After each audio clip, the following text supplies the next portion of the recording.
name actually comes from Cerberus, which is the two-headed dog that guards the entrance to hell. Okay, right? And that makes clear that we're talking about security here. We're talking about security, yeah. And you have a new product which you announce here on this show, the IoT show here in Barcelona, and it's ELIoT PRO. That's correct. And we see a lot of security solutions here. What makes this ELIoT PRO solution different from other solutions? So ELIoT PRO, as the name would indicate, is easy, light IoT protection. That's where the name comes from. Okay, good. And so the notion of what we do is the idea of protecting all the three layers of cybersecurity and IoT. So at least our vision of the way things should work in IoT is that the first layer of the stack is human-to-machine security, because any IoT system will still have some sort of a human interaction. So there will be either a system administrator or some kind of user who has to be securely authenticated, and if you use passwords for that, then you're not really secure at all. That is what I understood. Right. Passwords are not required. Passwords are not required. How do we log in then? Well, the way you log in is we have a mechanism which works through your iPhone or any cell phone, really. Okay. And it authenticates you through your cell phone. Okay. And so your cell phone actually has a sonic interface, which is a very novel approach to interacting with different devices.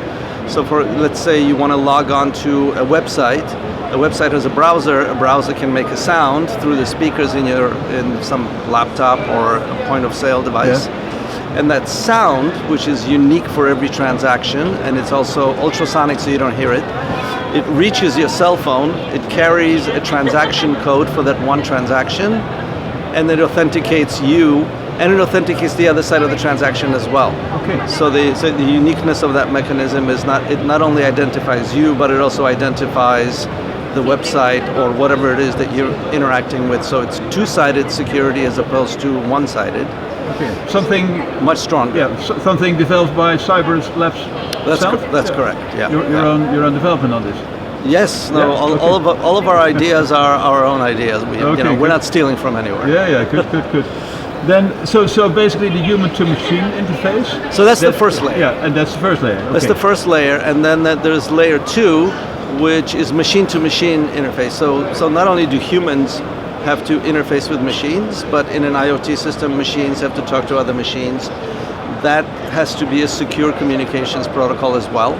So those machines have to be able to talk to each other through encrypted channels, but also they have to be able to authenticate each other, so that they're not just getting information which may be in encrypted form, but they have to know where they're getting it from and what the other machine is, and if the other machine is a legitimate actor or maybe a bad actor who's snuck into the system, because they could be machine attackers as well. Sure. Yeah. And the third layer is the data layer in the system, and the data layer looks at the performance of an entire IoT system, is able to identify anomalous behavior within that system, is able to identify anomalous behavior which may be related to a cyber attack. So we have an artificial intelligence and machine learning mechanism that is able to figure out whether the system is acting correctly, and if there is some sort of a malware attack or some sort of cybersecurity threat, it's able to match the pattern of that and compare it to the patterns that we see as typical cyber attacks, and then identify it as a threat to the system.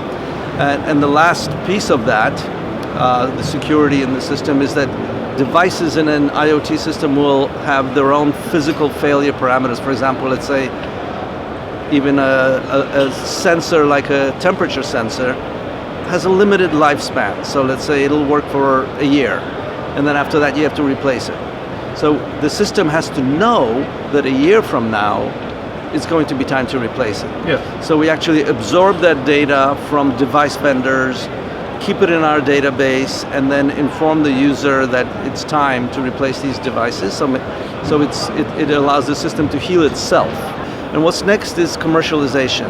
Okay. So we actually got started some years ago with just the user authentication piece.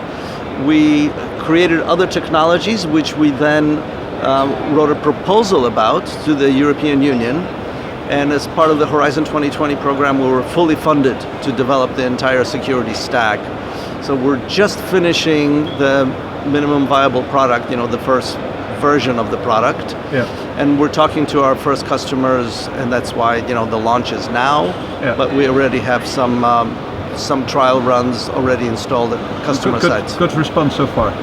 Good response so far. It's been a nice conference for us. Okay. Thank you very much for your time and for the explanation. My pleasure. Thank you. Anytime.